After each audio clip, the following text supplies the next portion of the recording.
the second and concluding program in the Knowledge for College series for this inaugural year. And we're very pleased with the panel that we assembled this afternoon. And I want to particularly send thanks to Lori Zimmerman, who has shared this project, gotten it off the ground. And I know we have surveys afterwards because we want to build on it in the coming years. So with my pleasure to introduce Lori. Thanks, everybody. Thank you, Rabbi Elder, and thank you, Brotherhood, and of course, thank you, Roberta Kahn, wherever you are. Thank you so much for hosting our second Knowledge for College event. For those of you who don't know me, I'm the mother of college-bound twins. I was moved to start this series after joining schools with them and realizing that they might not be prepared for what they could encounter on campus in terms of anti-Semitism and the BDS movement. How do Jewish students deal with this? Just this morning, a friend texted me that yet another swastika was found on her daughter's college campus, the very same school that my own daughter will be attending in the fall. How is it we're no longer surprised by this news? I'm hoping that our discussion today will provide our kids with some of the tools to handle these issues. We're fortunate to have a panel of college students here today who can certainly speak to us from a position of knowledge. They're all involved in building and promoting Jewish community and advocacy on campus and are all passionate supporters of Israel. Ophir is the president of Students Supporting Israel at Columbia University. She grew up in Ma'ale Shamron, a small community in the Samaria region of Israel, and was an instructor at the Batar Youth Movement. Ophir served as an officer in field positions in the IDF spokesperson unit for 3.5 years, including in Operation Protective Edge, before coming to the U.S. for school. She is currently a sophomore at Columbia University studying political science. Welcome, Ophir. Thank you for being here. Jordana Meyer is a junior at NYU studying creative writing, music, and social and public policy. She is on the executive board of Realize Israel, empowering students to stay informed about anti-Semitism on campus. As a certified diversity facilitator, Jordana has led internal bias and anti-prejudice workshops for the National Organization of Black Law Enforcement and the Jewish Latino Teen Coalition of Tucson. She has written extensively about being a Zionist in the American left. Welcome, Jordana. Thank you for being here. Doria Khan, a sophomore at NYU's Gallatin School, is studying social sciences with a business minor at Stern. Beyond the classroom, she is head of communications for Shalhevet. She also mentors middle and high school girls and serves as data liaison to the national board of WYSE, Women Youth Supporting Each Other. She was a speaker at NYU's Vigil for Pittsburgh and is a frequent contributor to the Jewish Week. Welcome, Doria. Thanks for being here. And back by popular demand, David Keston will once again serve as our student moderator. David is a senior at Beacon High School and BBYO Regional Vice President. Welcome back, David. Thank you for being with us here today, and same to you all. I'm really glad to see you all today. Our panel discussion will go for about 45 minutes, followed by another 45 minutes of Q&A, and then I hope you'll stick around afterwards for pizza. We'll have a chance to chat and talk to the panelists. So let's take it away. Thank you, guys.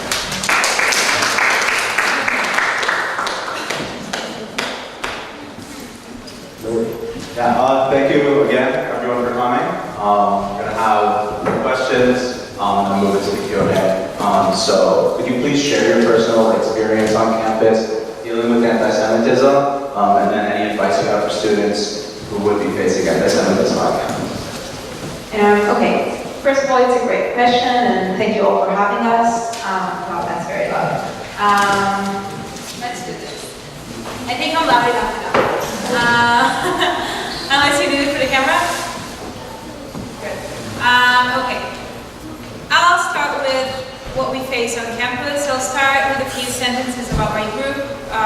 My group, Students Supporting Israel, is unique in the pro-Israel environment because, first of all, we're not a Jewish group. So we have Jews and non-Jews who support Israel. My board member, two of my board members are not Jewish, and I think it's very valuable when we talk about these issues.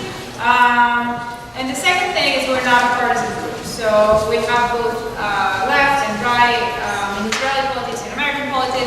So this is how our group differs from other groups. And what we encounter is, as we just discussed this earlier, is the very typical experience of extremely liberal campuses in the US, things you can see in UCLA, in Irvine, and mainly the West Coast.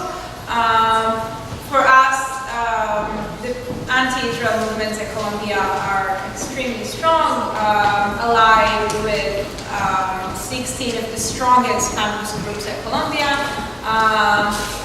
mostly LGBTQ groups, Black Lives Matter, etc. And by allied, I mean that they have a coalition named Columbia University Apartheid Divest. This coalition has all these groups who actively support BDS, which means that it's not like they just sign their name on the petition. It means that they table with them, it means that they demonstrate with them, it means that all the representatives of the student government vote for BDS with them, 16 of the largest and most influential student groups on campus. This is in regards to anti-Israel. Now we'll move to anti-Semitism. In my opinion, there are two kinds of anti-Semitism in Columbia. One of them is the explicit and one is the implicit. When you paint swastikas on a wall at Holocaust researcher's office, happens to be Jewish, happens to happen to her specifically more than once, this is very explicit. You understand it's anti-Semitism. What do you do when, for example, 2 weeks ago during Apartheid Week at Columbia, they sent out and hung around campus posters to promote their week, in which an Israeli soldier is depicted with horns on his head. So when we complained to the university, obviously they didn't do anything, and when we went to the press, they also didn't do anything, and the response from the anti-Israel movement was it was not a horn, it was a bump on his head by something that the Palestinian kid threw at him, whatever. As far as I know, a bump is not this shape, this shape. But this is implicit. This is something that many Jewish students view as inherently anti-Semitic. I view it as anti-Semitic. But his groups do not view it as anti-Semitic. I don't think they look at themselves and say, I'm anti-Semite. But when they are complicit with things like that, and when they spread out posters like that, and when they host an event with a professor saying that Hebrew is an anti-Semitic conspiracy theory to erase the heritage of Eastern Europe, of Eastern Jewry, Eastern European Jewry, they are complicit with anti-Semitism. And these are two different forms of anti-Semitism, and if I can be frank with you, I think the second one is way more dangerous. When we see a swastika, we know how to combat it. Columbia doesn't, but we know how to. When we face these issues, it's more ambiguous and it's more, like it's harder to get people on our side and make them do something about it. And then my advice to you. Look, in terms of students, I am aware that not every student wants to do this. Not every student wants to be on the front lines, getting yelled at, spat at, and the nice experiences I've had at Columbia in the past 2 years. I get that. If you do want to be that person, great. There is a lot to do. You need to demonstrate, you need to file a complaint to the administration on every single thing they do. You need to document everything, you need to be active and loud. But if you don't, there are other ways to do it. Filing a complaint against a professor that is writing and saying anti-Semitic things, you don't have to be on the front lines. Nobody has to know that you did it. Talking to someone who does want to be on the front lines and saying, hey, I had this and this encounter, can you please help me, bring it to people's awareness? You don't have to be on the front lines to do that. But since I see many of you are parents, I'll say what I think you should do. And if you disagree, that's completely fine, but, and I'll try to say it like the most moderate way possible. Many Jewish kids come to college unprepared. They are prepared to tackle stat class, and they have a very good working knowledge of political science. But they come and they hear apartheid Israel and they stand there and they have nothing to say. They have zero idea what to say. Not all of them, but some. And first of all, I'm sure it's very frustrating for these kids that grew up learning that Israel is the most amazing place on earth. And now they encounter this and they don't know what to say. And it's very frustrating for us, for people who want to do this, and we see people who genuinely want to help, but they don't know how. And I'll end with one last sentence. When you talk to your kids, grandkids, cousins, whoever is going to college, cherry tomatoes are nice. Cherry tomatoes are not Israel. If all they know about Israel is cherry tomatoes, when they see an apartheid wall, there is nothing they can do. Truckloads of cherry tomatoes cannot cover an apartheid wall. Saying, hi, I have been to Israel. Israel is not an apartheid state. There is actually Palestinian Supreme Court justices, and there are Palestinian Knesset members, and there is Palestinian doctors and lawyers, and knowing to explain that a Jewish state means the anthem, but not civil liberties, that can knock down an apartheid wall, not cherry tomatoes. So just talk to your relatives who are going to college, and if you need help from someone who is on college campus, I brought many business cards, please feel free to take them and have your kids or whoever call me or email me, and I think we would all love to help them and equip them with the right knowledge.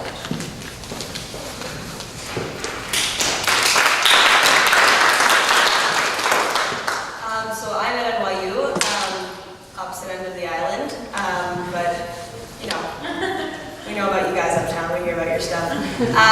Yes, anti-Semitism is very real, as we know. I deal with it generally, like Ophir, in the Israel sphere, thinly guised as critiquing the state of Israel. Of course, that's not the intention behind it. So for example, Students for Justice in Palestine, which I will be referring to as SJP, at our campus is particularly vitriolic and particularly powerful. Why? Because they've formed a coalition not only with 52 other student clubs, 52, I didn't know there were 52 clubs at NYU. Now I know that they hate me, that's fun. But they formed a very close coalition. I would almost say that they've merged with the Jewish Voice for Peace at NYU. And that gives them a carte blanche to do whatever they want because they can't be called anti-Semitic because they have Jewish allies. And this, for me, is the most dangerous form of anti-Semitism at NYU, possibly anywhere. This feeling that when one has a Jewish ally, one can do whatever one wants, or if one even is a Jew, one can engage in anti-Semitic behavior. And just a few examples, almost exactly a year ago on Pesach at our campus, SJP and JVP circulated not quite the official BDS resolution that eventually came to pass, but a resolution of their own, a commitment to boycott my club, Realize Israel, and to boycott Torch Pack, which is another pro-Israel club, which is avowedly a political club. My club is a-religious and apolitical. We are a cultural organization, and that blows people's minds because they think that our existence is purely political. They circulated this petition about BDS that was signed by 52 student organizations on Pesach when we were not there to fight it. Then at my club's biggest event of the year, the Rave in the Park that we have every year in Washington Square Park for Yom HaAtzmaut, it's on May 9th, you should all come. We have 1,500 people there, Israeli flags, face paint, kosher food, DJs, breakdancers. It was Israel Bonanza. Several JVP and SJP student leaders stole Israeli flags from our hands, ripped them up, or burned them in the park, which is a crime, by the way. They were then arrested by NYPD and charged with theft and destruction of property. Keep that in mind, we're going to return to it. Another SJP leader tore the microphone out of the hand of my very good friend, leaving her with a scar that she still has across her hand and on the base of her thumb. He was arrested by NYPD, charged with physical assault in the second degree. So remember this. SJP and JVP leaders are facing jail time up to 3 years for physical assault, for theft, for destruction of property. They were just awarded a humanitarian award by NYU. Oh. I mean, what do? You would think that there would be some kind of cognitive dissonance there, right? But what can you do if you realize Israel? We have to go find out who awarded them the award. We have to find out who voted on it. what were the criteria? I mean, this is the kind of, ridiculousness, the shtiot that we have to put up with. And, my advice to students going off to college is know that this is happening. Be aware of it. Be prepared for it emotionally, because that's where it's going to hit you the most. It's going to hit you in the place that you're most proud of, in your Jewishness and your identity and your heritage. But the best thing you can do is continue to be you, to continue to assert yourself in the way that you feel most proud. And that is, again, this blows their minds. The idea that you can assert yourself in a joyful, celebratory, educated, proud way as exactly what they don't want you to be, then you've already won the game. Because if they exist to negate you and you continue to assert yourself, then who's really won, right? So that's my advice to you. That's part of my experience on campus. I'm going to pass out to Doria, who's also on campus.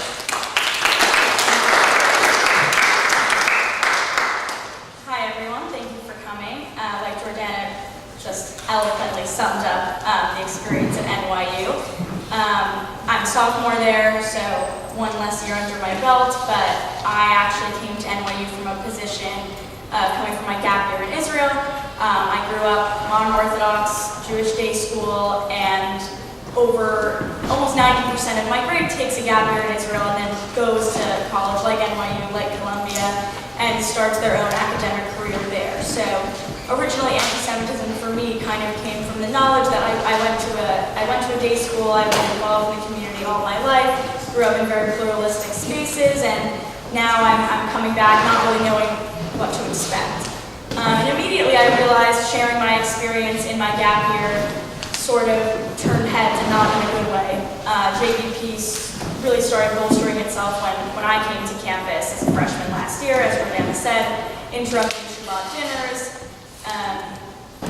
and it's all documented, right? So on Facebook I'm seeing all these things, and I didn't originally join Realize Israel or Torch Pack and either of the groups that Jordana mentioned, because quite frankly my Jewish identity really circled around the fact that I am a practicing non-Orthodox Jew, I am a descendant of Holocaust survivors, and those things for me really comprise my identity. Zionism, of course, was always a huge part of it, but it was really in the context of we celebrated it at school, I went to the parade every year, it was the best ice cream on that day, would recommend if you show up this year. And that's really how I celebrated that. But institutionally, I realized that there was this really big dissonance between, fighting this sort of hateful activity, trying to toe a party line that unfortunately I think is long gone, of trying to include anti-Israel Jews and pro-Israel Jews in this larger canon is becoming a more and more difficult task, and especially when inclusion of one group threatens the safety of Jews like me who do attend services regularly, do rely on institutional Judaism to provide me with the lifestyle that I've chosen to live. So that's really the angle that I came at it, starting to speak with people at the UJA and Hillel International, trying to make meetings and connections with other Hillel leaders on other campuses wherever I could, and talking tirelessly with people involved in the Jewish community at NYU. So far, the results, as Jordana mentioned, as Ophir mentioned in her own campus, have been lackluster, to say it the nicest way possible. And there is so much work to be done with trying to create an institutional Judaism that is not threatened by a very small but loud minority who threatens the emotional well-being and sometimes physical safety on our campus. So I think I really started to make it, and I am a proud member of Realize Israel, not nearly as involved as Jordana by any means, but really I think something to throw in there is if you're not going to get involved in official capacity. I mean, I am on the board of the religious group at NYU, so that was really my primary focus, but just standing in support with the groups on your campus. I repost whenever possible. I try to reach out to leaders if there's any specific nasty activity, just to show that I'm there and that I care, even if I'm a little bit behind the scenes doing some of the work. It could not be more important to have that sense of community and show up for those who have similar values to you.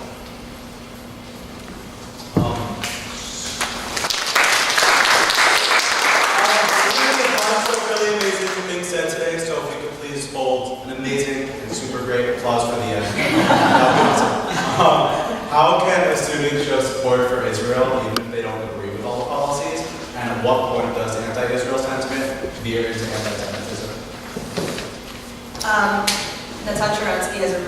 definition of anti-Semitism, the 3 Ds, you're nodding your head. I believe it's demonization, delegitimization, and double standard.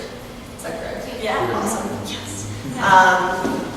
So acronyms are supposed to be easy, but they never are. So these things are really important to understand and to internalize and to be able to recognize because they come very well disguised. And so, for example, demonization is, Linda Sarsour once said we should stop humanizing Israelis. That is demonization, that is taking away their humanity, their capacity to feel. It's textbook demonization, love her.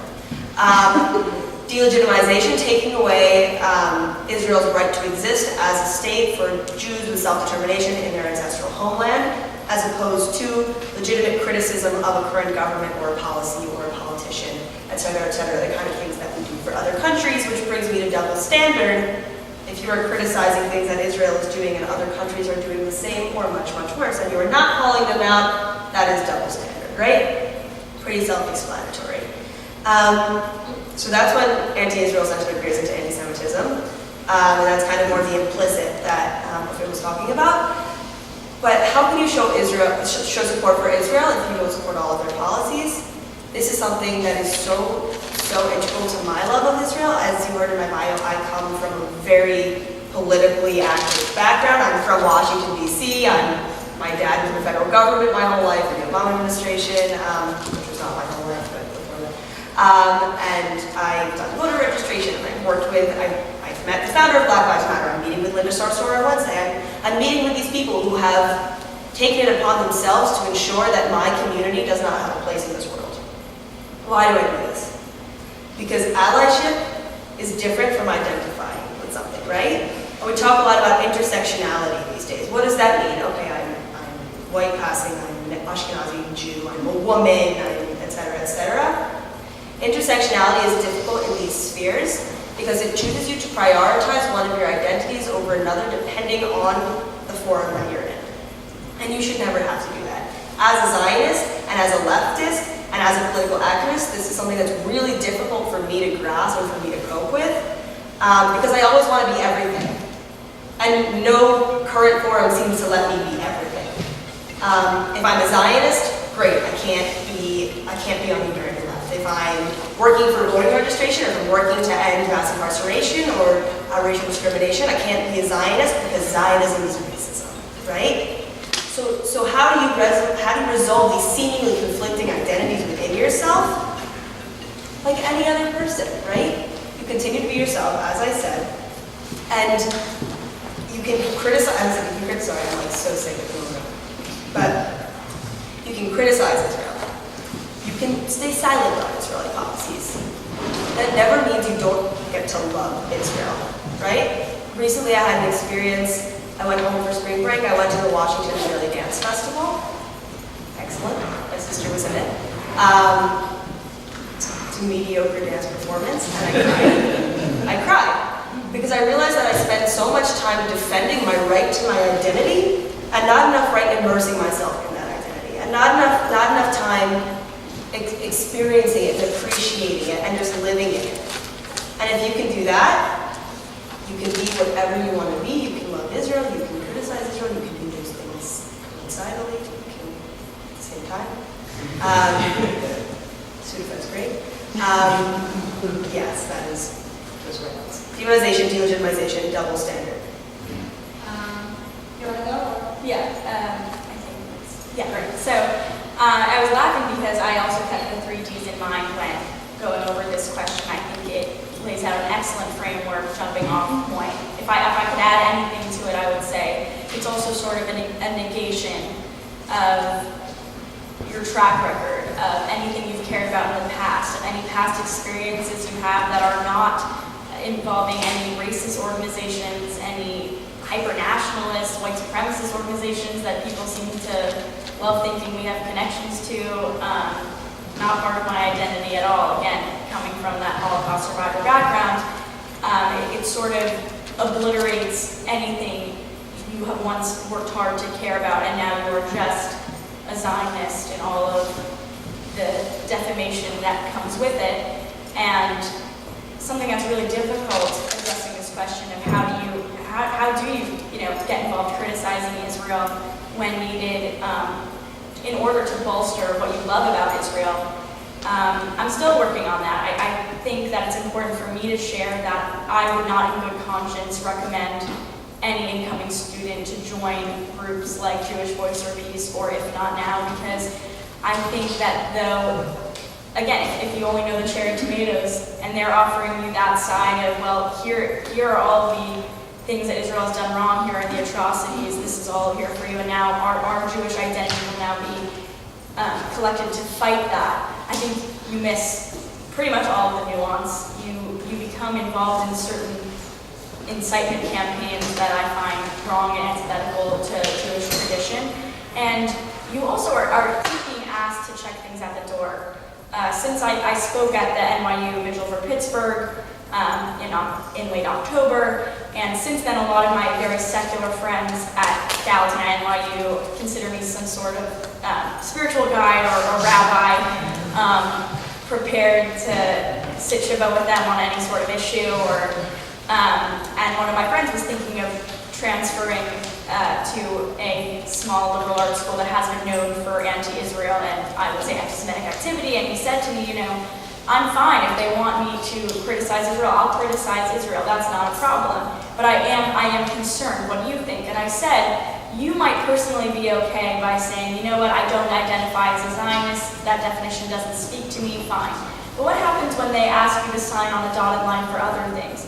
What happens when they want you to admit that Jews do have a disproportionate amount of power in government, in the economy, in media? Because those things are happening, right? Those people are being asked to defend those who magnify Jewish control in these areas in America and around the globe. What happens when they say that anti-Semitism isn't that big of a problem right now and there are bigger things to worry about, and that's not what our social justice group will focus on fighting? Eventually, everyone, whether they think they're Zionist or not, whether they even took the time to know what that means, will become uncomfortable and will feel isolated and alone. So I think though every person has a different level, I really encourage everyone to get involved with organizations that don't, as much as possible, ask them to check their identity at the door and create space for meaningful conversations through that avenue, because I'm deeply concerned about what some of these fringe groups are doing to discourse for young Jewish Americans. Ask you a question. How do you love America without loving Trump? I mean, you understand that Donald J. Trump is an elected president of a democracy. And in 2020 or 2024, he will no longer be an elected president of a democracy. And with him, most of his policies will go. And someone else will come in with new policies, with new ideas. Same for Israel. I don't know if you heard, Israel is a democracy. We use that card a lot. The only democracy in the Middle East. It's a democracy, and you can like the policies it has. You can dislike them. You can talk to your friends and family in Israel to vote out whoever you disagree with in the last election. Maybe it's not a good time, it's just happened last week, but like in 4 years. But Israel, as the US is not a set of policies. Israel is an idea. Like the US is an idea of freedom, of democracy. Israel is an idea of 4,000-year-old people coming back to their homeland. After 2,000 years of persecution, of discrimination, of genocide, this is an idea of people coming home. And you can disagree with what sofa they picked for their new house. But the fact that you agree with their homecoming is totally different than disagreeing with the color of the sofa they picked. It's not the same thing. Policies can be changed, and they do change. And sometimes, I'm an Israeli, you can probably hear that. I'm an Israeli, and sometimes I agree with my government, and sometimes I don't. But I don't like Israel because of Benjamin Netanyahu, or because of Ehud Barak, or Olmert, or whatever. I like Israel because I believe in the idea of the Jewish people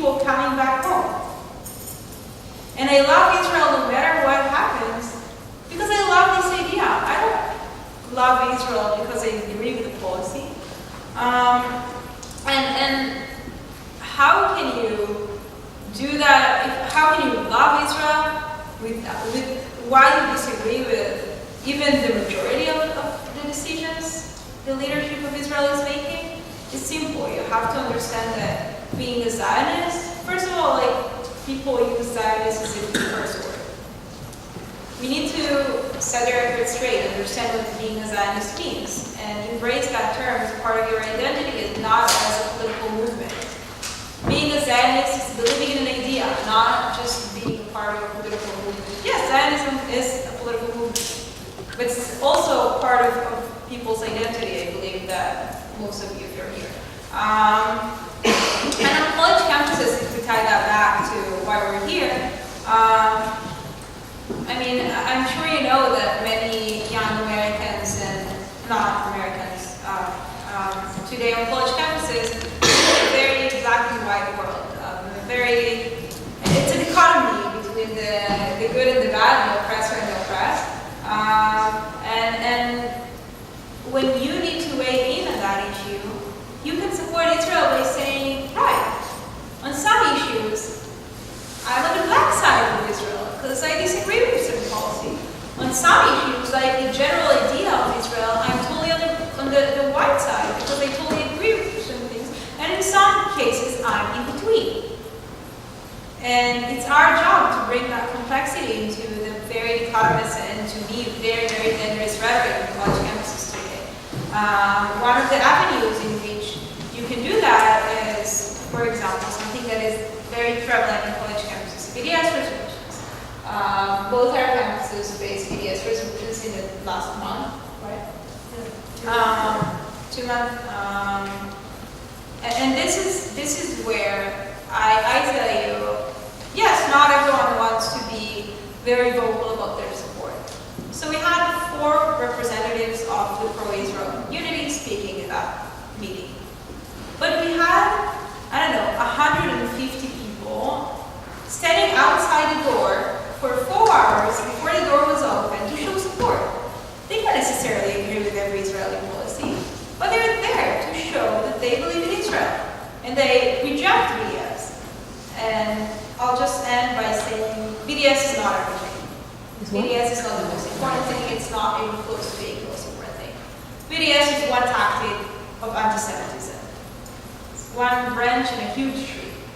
But on college campuses, this is the contemporary way of being anti-Semitic, and this is, I feel like, a way for students who disagree with policies but support Israel show their support, and at the same time their objections to specific policies. David, do you want to maybe go to question 4, and then we have about 10 more minutes, and then we'll do a Q&A, okay?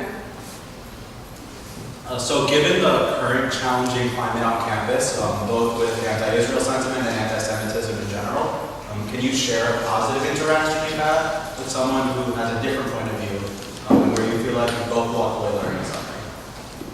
Sure. So, again, going back to my last point of speaking in a context of an institution or organization you feel comfortable with, I recently, on one of the first nice sunny days we had this year, on Shabbat, which is a great opportunity for people to spend time together in my community. There are no phones, so you get to have some really interesting conversations face-to-face in the many, many hours of the day.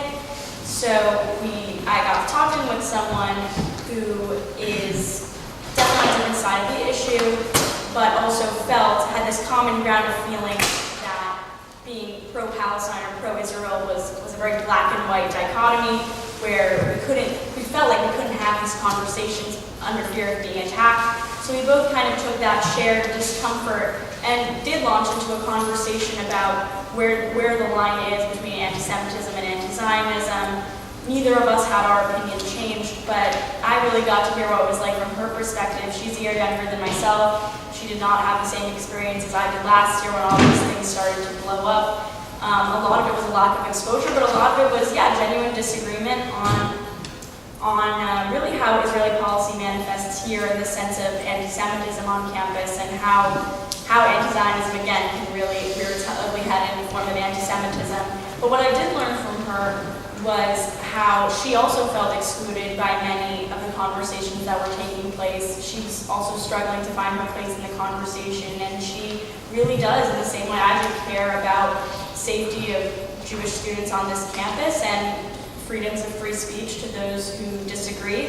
And it was a very heartening conversation for me to know that I do have an ally in the real sense of the word, of someone who cares about our community, what happens to it, condemns anti-Semitism in its forms, while disagreeing on certain policies, and it was a very robust conversation. About almost 2 years ago, 1.5 years ago, I got a bit of a Facebook tiff, which is an awful thing to do. And this kid who I had never heard of got involved and was responding to all my comments and arguing with me. His name was Khalid Aboudawas. And his profile picture is him, like a cartoon of him. He is the Palestinian flag, and he has like a chain link across his face. I was like, this kid seems interesting. I messaged him privately. I said, I think we need to talk. I think you have a lot to say about this. I know I have a lot to say about this. And we're never going to do it properly in the comments of Facebook, because nothing is done properly in the comments of Facebook. And to my great surprise, he said, yeah, let's get coffee. Turns out this kid was the incoming president of SJP. I was a rising board member in Real Life Israel. By anyone's standards, we never should have gotten coffee. We met up in Starbucks on West 4th Street, and we talked for 3 hours, maybe? And the reason we were able to do that is because we met as people, not as representatives of a country, not as representatives of a club, not as metonyms for anything that we weren't as individuals. We met as Jordana and Khalid. And what I asked him was, I don't want to know what you believe. I don't want to know your ideology. I want to know how you got there. I want to know what life experiences you had, what life experiences your ancestors might have had, what stories you've been told, what were you raised on that brought you to where you are today, not where you are not. I don't want to know what you are today. I want to know what brought you there. And that generated the most interesting conversation I've ever had. The stories of his grandparents fleeing in 1948 from the West Bank, and he grew up in California, and his experiences of not being able to go home and see his ancestral home, which he's not even sure if it's there anymore, and the pain that he feels in not being recognized on our campus, and the pain that he feels in being a diasporic person who he feels he can't go home. These were things that I felt my great-grandparents might have said if you asked them about it in Ukraine, calling it the Delsk, Pale settlement 100 years ago. And it's not that I agreed with him politically, it's that I understood his sentiment on a human level. And since then, I invited him to speak at an event. He's a slam poet. He agreed and then backed out because his community said it would blacklist him. Our relationship has somewhat gone downhill since then. But we will never, I know that neither of us will ever forget that interaction, because all we did was listen to each other's personal stories. And if all we did in engaging in this conflict was listen to personal narratives and hear people's I perspective, not I as an Israeli or I as a Jew, but me as Jordana, I think we would be having a much more productive conversation. And this speaks again to the humanization of everyone. I think if we could talk people, maybe over some food, because that's always helpful, social media. I think we'd be having a lot more of these conversations and bridging a lot more gaps. Yeah. So, unfortunately, in Colombia, I don't know, they have this new FRU, they have an anti-normalization policy. So it means that they're not speaking to like Zionist persons or entities. So speaking to SJP members is not something. But I would like to share a story from 2 weeks ago. 2 weeks ago was Apartheid Week in Colombia, and my group is doing something we call Hebrew Liberation Week. It's a week-long display about Israel, about Jewish people, their connection to like Israel, different communities in Israel. And we were there for a week, and I was sitting at a table there, tabling, and 4 very angry individuals walked my way and started yelling at me, like, what do you think? Like, we had to sign something about, like, Jews are indigenous to the land of Israel, and they walk in and start, like, showering at me. Why did you say that? Like, how can you say that? And in the end of the day, we had a 40-minute long conversation. One was from Dubai, the other from Pakistan, and one Palestinian who grew up in the US, and I forget the fourth, he was not from a Muslim or Middle Eastern country. And they came in very, very upset. But when you start talking to these people and you tell them, you know what, I'm speaking here about my identity as Ophir. I'm Israeli, indigenous to this land. You can like it or not. This is my identity. I'm not speaking to your identity. I'm not saying Palestinians are not indigenous. I'm not saying we do not have a claim. I'm speaking about me. So if you want to attack me for my identity, we can talk about it. I don't think it's the right way to go. But let's talk about how I feel about my identity, how you feel about yours. And we ended up having a very long conversation, a really good one. Yes, I don't think they're gonna, join the parade on the Fifth Avenue eat ice cream, although I hear it's very good. But they did walk out of this conversation saying, you know what? Yes, we disagree with this woman, but maybe she's right. Maybe her identity is also rooted in that place that we also love. So yeah, that's a very good interaction I had, and I know we're ending now. I just want to say I know this all is very intimidating to many of you. It's not and correct me if I'm wrong, I don't feel like we're walking on campus being screamed at every day. Most of our days we spend with a group of people who love Israel, who are nice and friendly, and these are our friends. And we do things that we believe in for our people, for our country. And yes, there are more tense times. When the Media's resolution comes, it's more tense. And when the part that comes, it's more tense. But generally, even in these weeks when it happens, you feel like you're doing something very, very important. And all the other time, yes, it's not pleasant to know that people don't like you, that 52% when you sign a petition against you. But most of our times, we are normal students. We go to class, we wake up in the morning, we drink coffee, and we eat lunch. You shouldn't be afraid going to colleges who are labeled, anti-Israel or sending your kids to such colleges. I think they'll gain a very, very meaningful experience, and at the same time, enjoy their college years. NYU and Columbia are great schools, and you shouldn't be reluctant to go there because of, things you hear. We need you.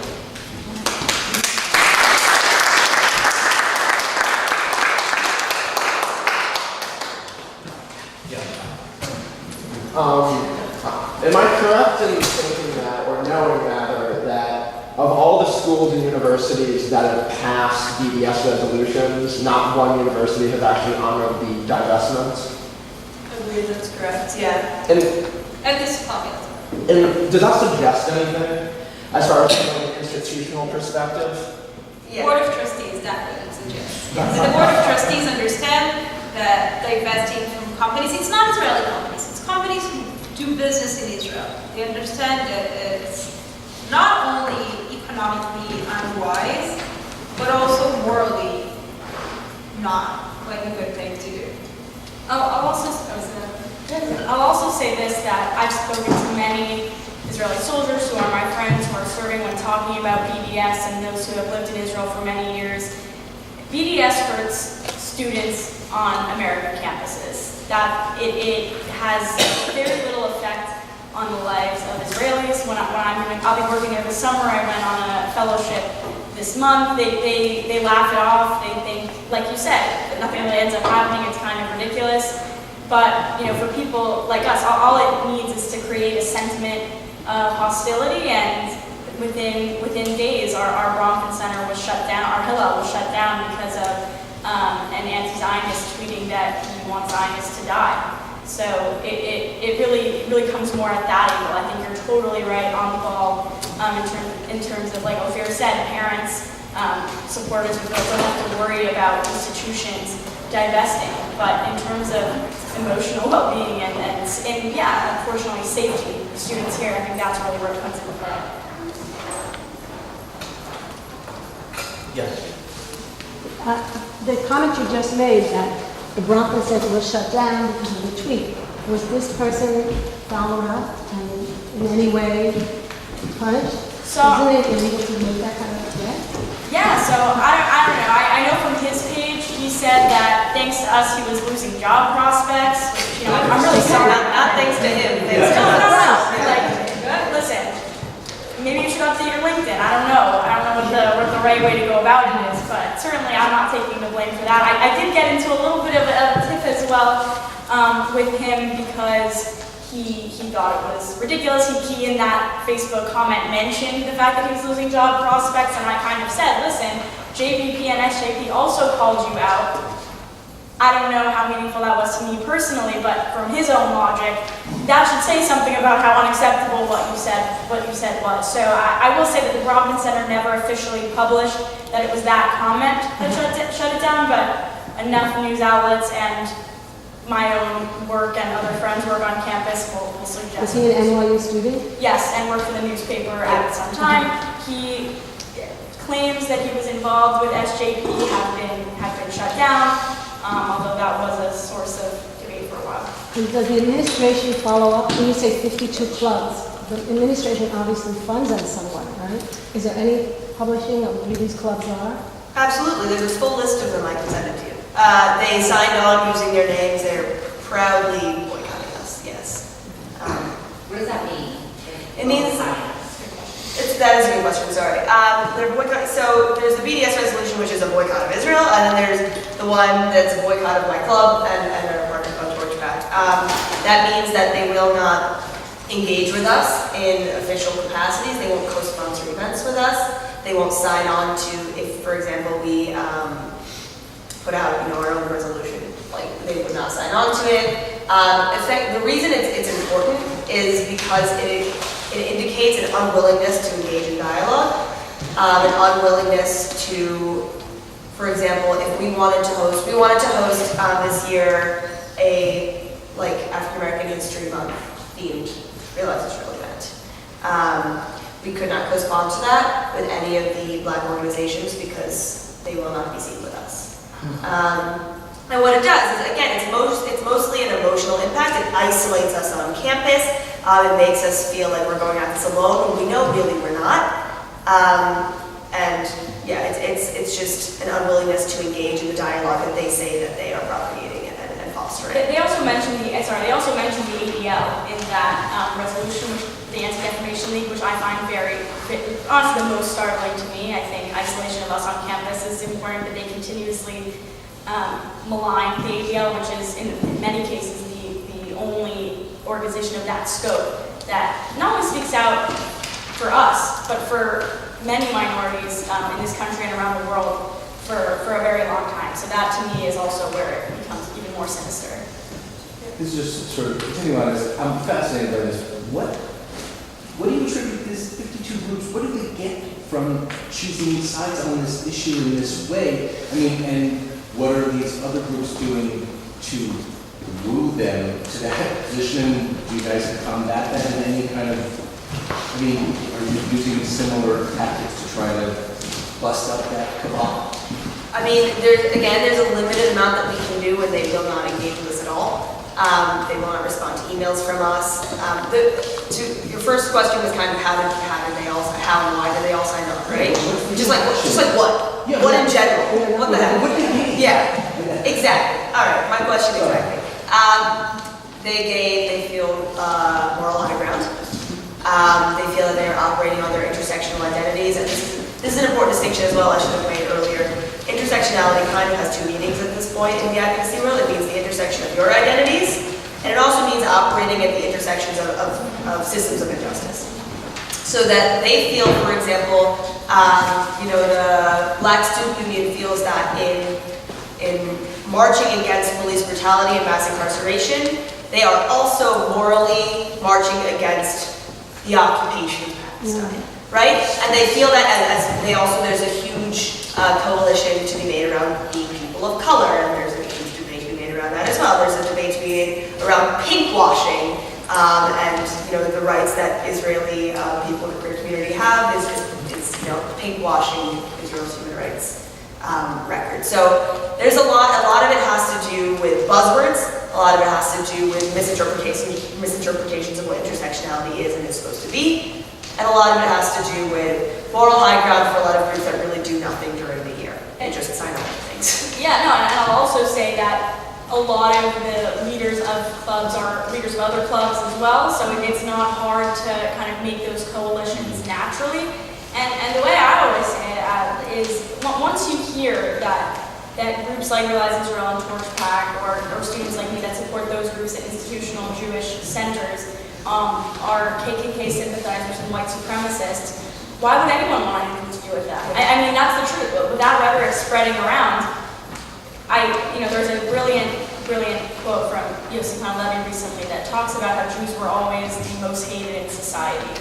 When capitalists were the worst, we were communists, vice versa, that happens. Today, for good reason, people hate supremacists. They should. It's evil. But once you hear that people like us are evil, why would you take that risk to find out? It's just easier to cut it off. Just an example of what she was saying about student leaders in different clubs. One of the clubs that signed on is a slam poetry club. It's boycotting Realize Israel. Who is a slam poet? Ali Abu Dawes, former president of SJP. I'm a creative writing major. I can't join the slam poetry club. Oh my gosh. I think it's important to understand how these things work. It's not that these people wake up in the morning. Some of them wake up and say, I'm marching against police brutality, so I'm also marching for Palestine. Some of them, and I would even dare to say that at Columbia, most of them, that's not how, they really don't care about that much. What they do care about is their own narratives. And when SJP goes to, for example, the Native American Council at Columbia, and tells them, listen, the story of the Israelis and Palestinians is the same story as the Native Americans and the Americans. The Palestinians are like the Native Americans, the indigenous population of that land, and then came these people from Europe that have nothing to do with this land. They just came there to oppress the black or brown individual. And then they say, wait, so if I want to champion the rights of my people, the Native Americans, why don't I do the same for people who are in the exact same position? And it exaggerated when you're at Columbia, when Columbia is built on native land, belonging to native tribes. They tell them, well, look, you're in this place. They go here, and they're oppressing people who are in the same position that you were so and so years ago. And they do that, and they go, for example, to what I find the most ridiculous, for example, the queer, the LGBTQ groups, and they tell them, Palestinians are also getting oppressed in Israel, while LGBTQ groups are getting oppressed here in the United States. They don't have the same liberties, they're not accepted, and so and so. And I'll tell you that at Columbia last year, we had an event hosted by Students for Justice in Palestine, Jewish Voice for Peace, and the Asian and queer groups, okay? And the event was titled LGBTQ Under Occupation, blaming Israel for the suffering of the LGBTQ individuals in the Palestinian territories. So now we're no longer only to blame for the LGBTQ individuals in Israel, we're also to be blamed for the LGBTQ individuals in Ramallah. I'm sorry. So you guys have spoken, obviously are all very active in pro-Israel stuff and feel really a connection to Israel. I was curious if, based on the the experiences of your friends or whatever, like for Jewish kids who may not feel the same depth of connection to Israel, if you can speak to their experience of, anti-Semitism on campus or how they feel about it. I'll say that it definitely, kind of like the friend that I mentioned earlier, they end up just starting to question whether they really do or don't feel that connection to Israel. Because even if they grew up saying, I don't feel that connection, my friend in particular that I'm speaking about comes from an interfaith home, and that's sort of like his Jewish identity, he's been asked to sort of just make that connection because of people asking him about Israel as a Jewish person or expecting him to sort of have a certain political stance because of it. And I remember recently I became very close with Barry Weiss, and I've been a New York Times opinion columnist, and I've spoken to her a lot about these issues, and I told him about it, and he was like, yeah, I've read her stuff, and it scares me that people hate her so much. I don't know if I agree with everything politically, but why do people hate pro-Israel writers so much? And I could not answer that on one foot. I couldn't answer it on however many feet I have, like anyone has in this room. It's too difficult. But I think even if you come in saying, I have no connection to Israel, unfortunately, I'll say anti-Semites will make that connection for you. People that are ignorant, and I'll give them the benefit of the doubt in the nicest way possible, will also make that connection for you and ask you to explain yourself on many levels. I mean, I had an experience before outing myself at all as a Zionist, where a teacher asked me, I'm all for Israel should not be called genocidal, but it is an apartheid state, right? What are you supposed to do? I have 5 minutes until my next class. I'm supposed to somehow, what's my role there? Why am I being asked? I never said anything, never did anything. So I don't know how true, unfortunately, that question can be. I think it's going to come up. I also think, just quickly, the Jewish students that I've been engaged with who are less involved institutionally and politically with that side of their identity, it's not like they don't see what's happening. It's very public. There was an assault in the middle of Washington Square Park on Yom Ha'atzmaut. That is our quad, essentially, right? Because we don't have a campus. It's like our whole thing. It's not like they don't see it, and it's not like it doesn't affect them internally. And a lot of them have reached out to us saying, I just don't know what to do. I want to be myself. I don't want to be you. I don't want to be standing on the front line. And we've talked about this earlier. I just want to feel safe being myself. So what we're doing is for those students to be able to not be on the front lines and to be able to be themselves in a subtle way. It's annoying, but yeah. I think that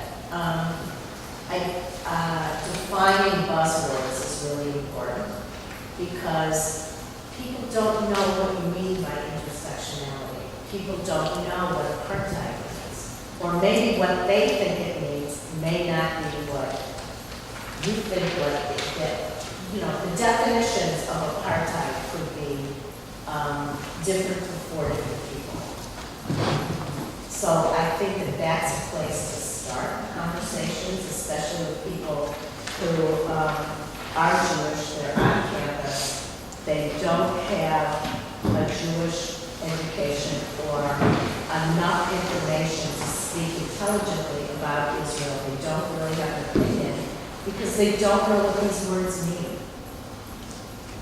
Do you have any comments about that? Well, I came across this specific issue a lot, mainly with the word indigeneity, that people like to dispute that Jews are indigenous to the land of Israel. And yes, in that interaction that I talked about earlier, this was one of the things. I told them, okay, let's look at the definition of indigeneity, what it means to be an indigenous population. And there's a very clear definition.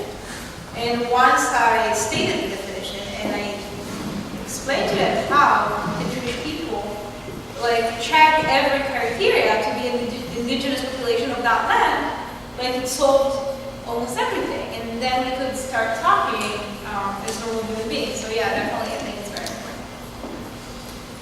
Can I piggyback on this comment, which is, I'm an American Israeli. I moved to the States when I was 10. I went to NYU many years ago. When I went to NYU, I was received with rose petals. I mean, being a Jewish Israeli was a great honor, so to hear these experiences is beyond horrifying for me. Now, as I'm raising my daughters and thinking about them going to Columbia and NYU, and then these are just a few of these. I recently passed on a letter to our rabbi about the anti-BDS letters that are happening in Cornell. These people spew facts without any evidence whatsoever. And I feel like we're all just throwing terms around an apartheid nation and racism is Zionism. Do they know who Herzl was? Do they know about 1948? I mean, I feel like we're doing it as a people, a poor job of actually, in fact, explaining why we're indigenous to this land, why we were voted into that land. And then in addition, I also see now with the Jewish education that we're giving our kids, unfortunately, it's very rudimentary. And then the intifadas, my husband has pointed out to me in the past that this sort of link that we used to have where Jewish and Arab kids would go to Israel and we would have sort of a cultural experience. Well, with the intifadas, you have generations of people who never step foot in Israel and then show up as quote-unquote Jewish kids on campus and have no idea how to defend, not culturally or in fact in terms of knowledge. So one of the things that I've been working on, as a sort of a side project I'm attorney, is trying to figure out how we can, as people, I briefly go online and we see these explicit websites of this anti-BDS, this sort of comparing civil rights and the African American experience and the experience of Palestinians in Israel. So intellectually lazy and not even, it's really difficult to start a conversation from that. So it's how do we create sort of a communication machine to combat that, to help you all do the jobs that you all do on campuses. Well, first of all, I really want to thank you for the work that you do. That's incredible, and I wish individuals took their skill set and whatever field they're in and applied to this issue, so I want to thank you for that. I'm hesitant to say it's a PR problem from my experience, just because I think many of the quote-unquote liberal institutions that claim to speak for the vast majority of Jews who do vote Democrat or left-leaning are not speaking up for Jews in Israel in the way that I think they have to. I mean, the AJC is amazing, and you know, I follow their updates all the time. What's the AJC? Sorry, American Jewish Committee. Sorry. Wonderful, like, tweets of support, and that's great. Like I said, when you slam the ADL and say that they're not trustworthy, and the Anti-Defamation League and say that they're racist, and that they condone apartheid because they had a link of training police officers and those doing security with Israelis, and therefore they're slammed into that, so you can't trust them. And then other groups that try to stick up for Israel are blasted as being right-wing. And then you find all of these allies who agree with you, who are Jewish, some are rabbis, some are just very influential in their communities, and say, like, don't worry, we got your back, we're one of the good ones, which, you know, it sounds very crude, but unfortunately I think that's what's really going on here. There's a PR problem that really can't be traced back to institutions that continuously do the work every day to try and defend the Jewish people. And I'll also say, like, I came from this modern Orthodox background. I am blessed to say that I had an amazing Jewish education, and I thank God for it every day. But I will say that it's not only that, right? Like, we as Orthodox Jews come to college and also are unsure whether we want to be on the front lines in this capacity, because we were always taught that Judaism means, you know, showing up for Shabbat and engaging in certain initiatives, not like, you know, standing up for Israel in this way. So yes, of course, the Jewish education problem, but it's far more than that in terms of what it means to your identity to have to defend this place. So. I also want to say a quick word on the buzzwords and the framing. This is a really big conundrum for us because from a social justice perspective, what you're supposed to do is you're supposed to use the language of the people you're interacting with, right? You're supposed to meet them where they are, move the median, all of these phrases that I was taught in my facilitation training when I was working in those spaces. So you want to be able to use the word intersectionality, even though it has a plethora of meanings now. You want to be able to use these words. At the same time, though, the word has so much power and is so loaded that even if you're willing to look up the definition and prove how wrong it is, no one's going to stick around for that, right? So using it at all is a concession of some sort. And in some ways, there's, from a poli-sci perspective, there's a book by Don't Think of an Elephant. Just thought of an elephant, yeah? So we say, oh, well, no, it's not apartheid. We've already used the word apartheid. Or, oh, no, there's no human rights violations. Now they're thinking about human rights violations. So it's this real conflict, I think, for us of do we approach them, do we approach these people as possible allies and use their language and try to recruit them? Or do we try to frame the issues first and beat them to it in kind of on offense as opposed to defense? It's really it's an issue for us, and we kind of go back and forth between them. It's difficult. I came to the U.S. in 1992. I'm also Israeli, started in the military. My first exposure to the entire pre-BDS phenomena was at Hunter College campus in mid-90s towards the beginning of 2000. And for me, it was quite overwhelming. I was very fascinated by what's called the Palestinian Club at the time there, and I went to their forums. I was quite overwhelmed with the information that was blasted me about. They know Herzl, they know almost everything about the contemporary history. But the only thing I felt that I could fail them was just by asking them, so what's the solution? We proposed them a solution, and they told me, go back to where you came from. And I was like, that's not a solution, that's like taking the equation and just like turning it. But for me also, like then growing into getting familiar with BDS and then fighting them on a normal line and seeing their marches on the streets and seeing that there's almost no stable exchange with them because they're so, in a way, frustrated also. They're not only angry and violent and verbally violent, they're very frustrated. And I think that when you educate yourself, and now that we live in this digital era, there's so many fascinating ways to go online and to get exposed to Chloe Valdbride, that was here a few weeks ago, which kind of disappointed me because she changed her flame into this whatever she called it, enchantment. She kind of moved from this very amazing way where I first saw her video. But then there's Bridget Gabriel and Haya Nirsi Ali and even Tzviah Eskeli, who does a wonderful job educating people.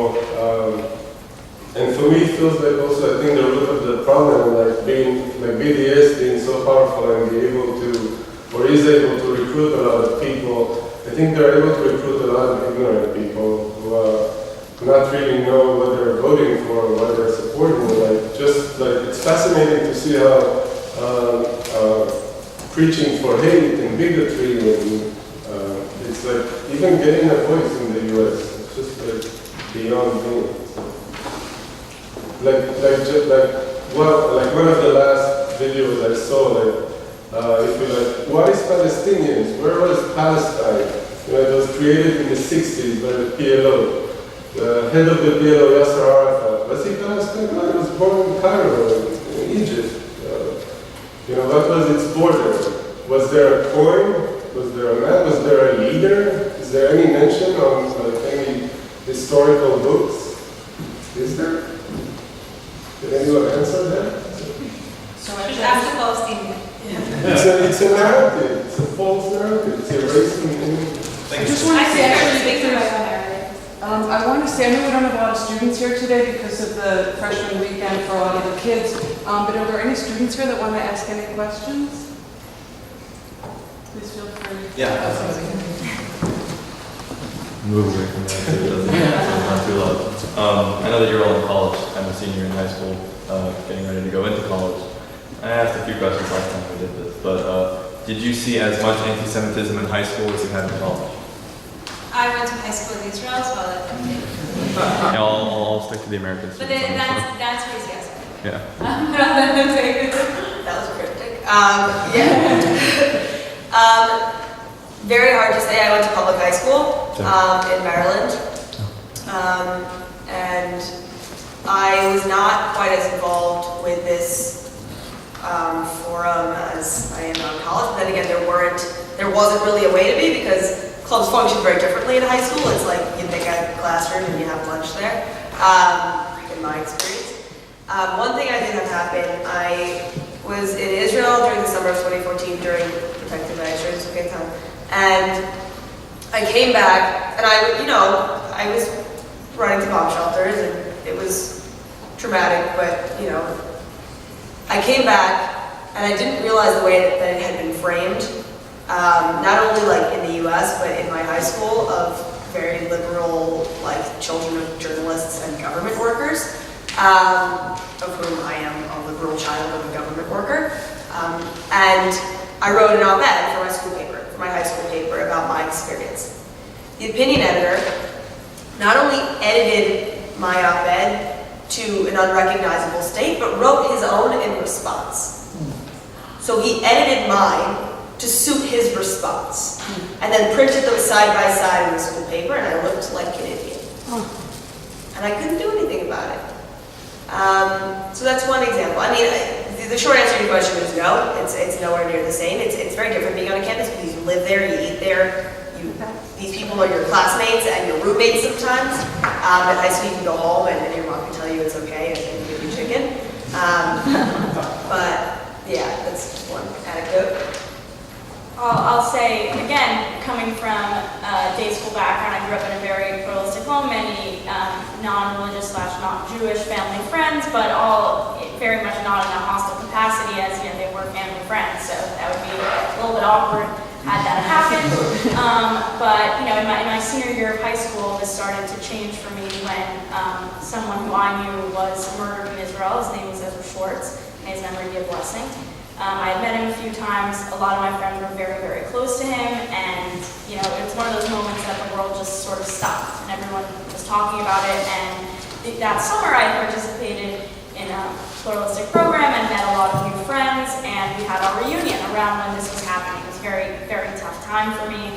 Finally, starting to ask myself the questions that I think other people have had to ask at other points. Just seeing all of the hatred online and all of the victim blaming that I saw. And someone started talking about it and saying, what do you expect, a Palestinian to do? They're freedom fighting, and it's sorry about your friend, but that's kind of what happens. And that's really the first thing I ever heard like that. It wasn't from a Jewish person, but I would have responded a lot more diplomatically now than I did then. It broke me. I mean, thinking about going into my gap year in Israel, I said to them, if that were me, would you even care? Would you just dismiss my death as some sort of political consequence? This was a child. This was someone who had his whole life ahead of him who was actually doing service. He was in the wrong place at the wrong time. And that moment really broke the bubble for me, that I think my friends and I think it was a privilege. I think being in a place where I was able to celebrate my identity, I was not ignorant. I knew about anti-Semitism.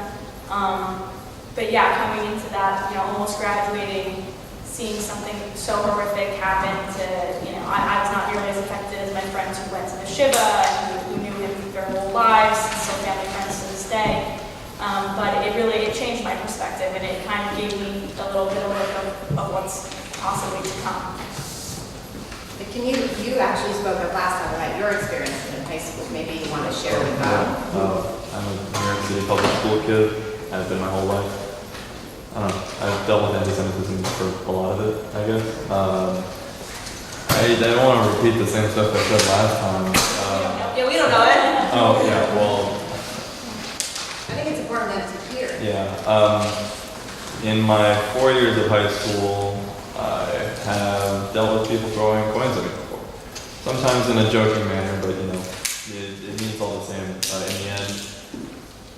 I think a week after Pittsburgh, a kid whispered the words Nazi after every question the teacher asked at me.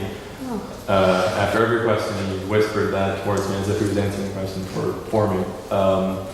And more recently, I actually had to speak up for myself because one of my classmates had given me the wonderful nickname of Jew Boy. And I was like, all right, it's not acceptable, like, you have to stop. and it was helpful actually to do something, but the fact that he thought it was okay in the first place was kind of depressing. It's just kind of something that I've gotten used to almost at this point. It's kind of like a brush off the shoulder every time something like that happens. So I guess it's kind of different for a public school in New York compared to like Maryland or something else.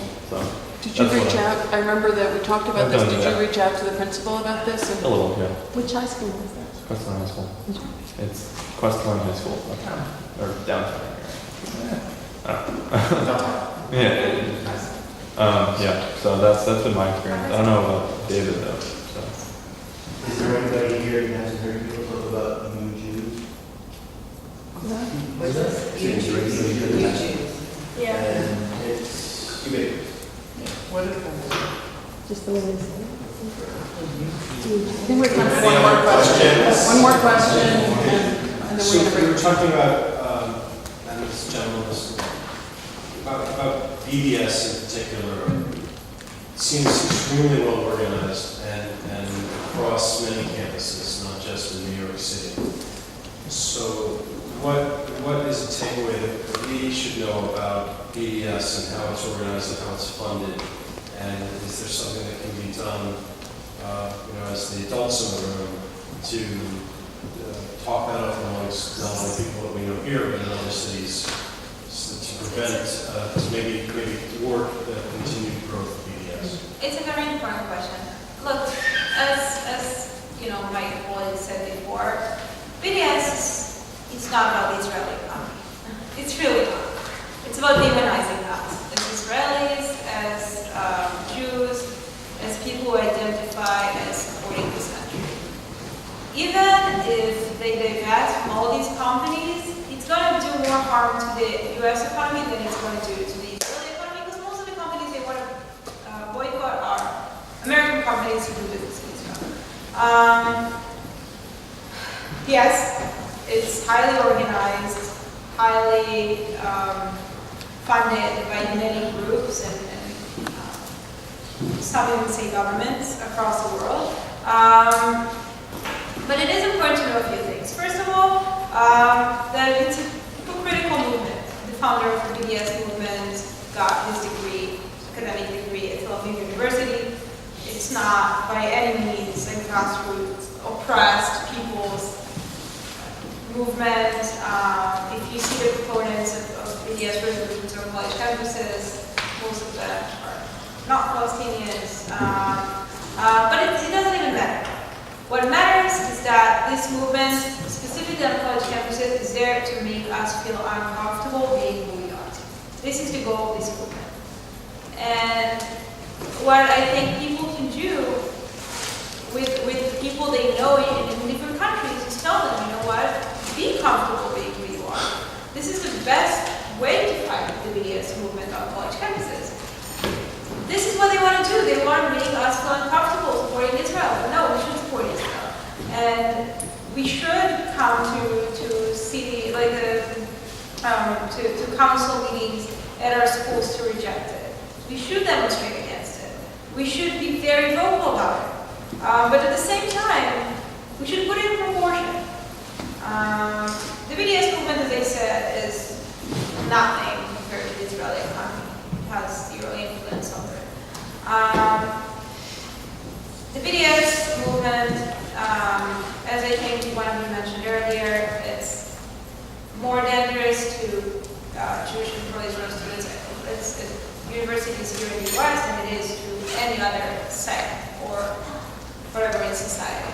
And we need to be vocal, and we need to know our arguments. Because in this meeting, when the student council has to either reject or approve it, we need to be there making our argument against it.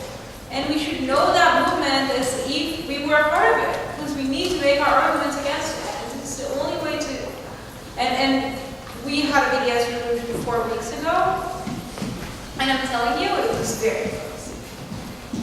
It failed 20 to 17, and we had to work our butts off, to really work hard to fail it. Really, it was very close. If we made one inaccurate argument, it could have passed. Where did I have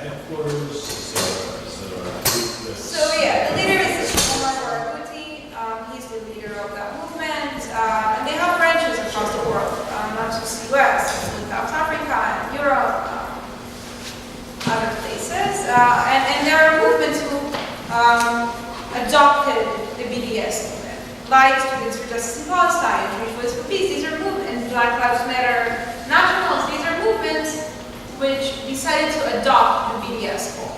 So they are not a BDS movement itself, but they, as a part of their charter, support that.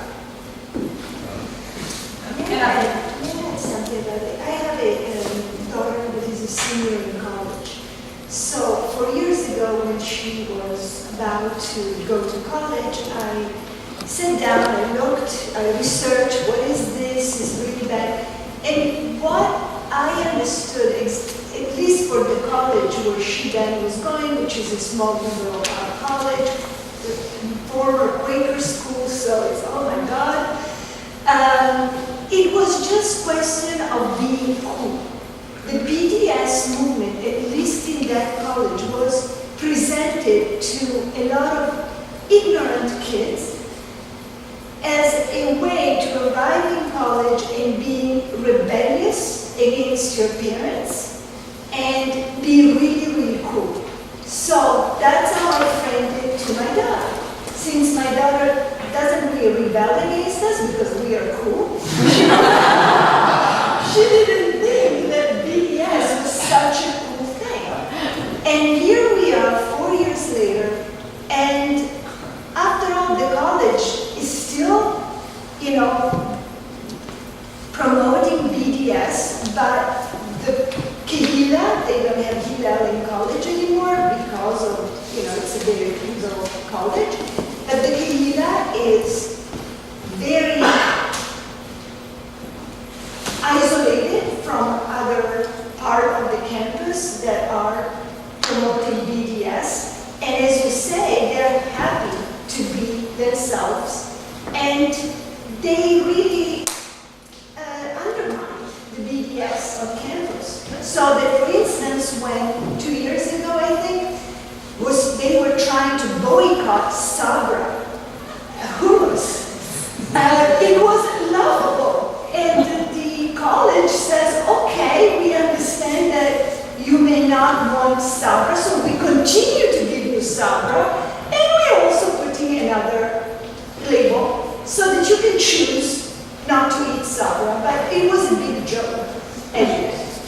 So I think that the cool factor is a huge factor on campus. BDS for a lot of young, ignorant people is the cool. But I would also say that a great way to fight it, because there are entire legal centers that are devoted to fighting it. There's the Brandeis Center, Stand With Us has a lawyer team fighting it. Like, people are fighting it. The thing to do for people who are not going to devote a legal career to fighting it is to continue to show up in important spaces and to continue to show up where it matters. So, for example, continue to support the rest of the platforms of things like Black Lives Matter, continue to support the rest of the platform of things like opposing the pipeline, cross that picket line and make it understood and make it known that you are a Zionist, you are visible, and you are here dafka because you are a Zionist.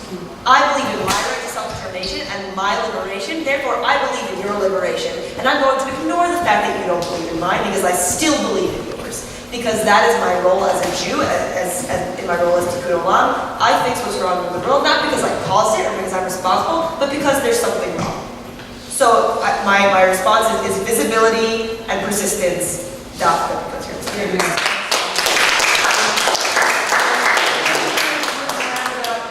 Wait, there's one more.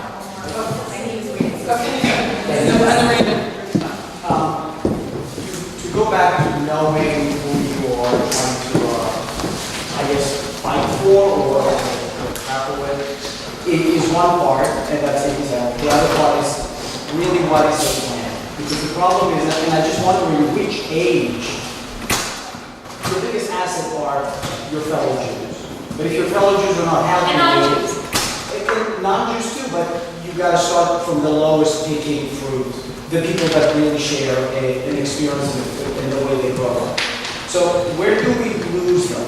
Do we lose them in kindergarten? Do we lose them in elementary school? Do we lose them in middle school? Or do we lose them in high school? Because what happens is it's a normalization of just BDS is in everybody's mouth. It's completely normal. We know the results of the last elections. Now we have them in the House, people that openly support BDS. So where can we just draw a line and do a better job of maybe building better curriculum that will actually make stronger people and stronger debaters and stronger people in believing that they're just and not just feel comfortable. I mean, this is great advice that you gave for people to be really comfortable with who they are, but in order to actually be effective, you need to do a lot of homework, and not a lot of people are prepared to do homework. So where do we make our stand and we start developing a new generation of really people that know exactly why they're Jews and they're not living in Israel just because it's they've been there maybe once and their parents told them about them, and they know exactly what's going on and how to really defend it. You learn cherry tomatoes, you learn the Dead Sea, you learn all of these amazing things about Israel, and then...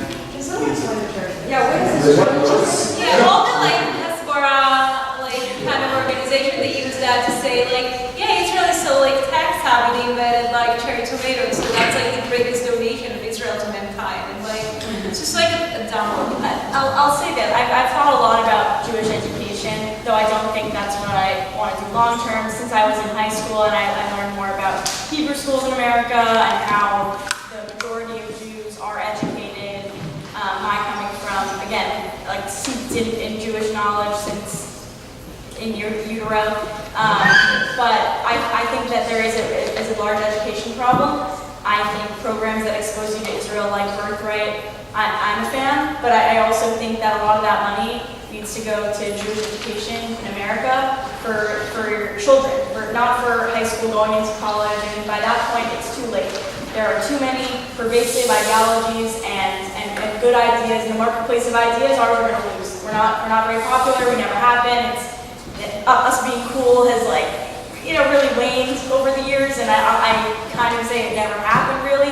But I think that having a profound sense of Jewish history, how history repeats itself is super important, how Jews have been scapegoated throughout times. A lot of people think this is too negative. And I hear that, but again, coming from this Holocaust survivor background, this is true. To not shy away from the ugly moments in our history. And yes, of course, knowledge of the state of Israel is super important. But on that front, the average Jewish kid probably knows more than the college student yelling at them, at least in my experience. If they don't, then learning that is super important, but having that base of connection and meaningful significance. I mean, I'm not here. I can talk. I haven't had one meaningful conversation about Israeli history or policy with people that hate me. I just don't. They minimize the Holocaust to me. They tell me my experience doesn't matter, and they spew hateful rhetoric. Of course, to not be ignorant is our obligation as educated Jewish people. But at the end of the day, I think having early education, intervention to understanding how Israel fits into the desire of Jews for thousands of years, I think that's what does it. But also, you learn all of these amazing things about Israel, yet when you get to college or you're in high school and you hear about all of the things that Israel is doing and oppressing these people, and Israel is bad and the enemy, blah, blah, blah, all your friends are saying it, everyone around you is saying it, and you get there and you feel lied to. So when you feel lied to, are you going to go back and say, oh yeah, you guys are still really great, I'm going to go support and stand with you, or are you going to go with the people who are telling you who lied to you and saying, yeah, I'm with you guys now, let's make it right. Okay, so on that note, I think we're gonna just wrap it up because I think we're gonna break for pizza. And also, I just wanted to thank you for coming. This was really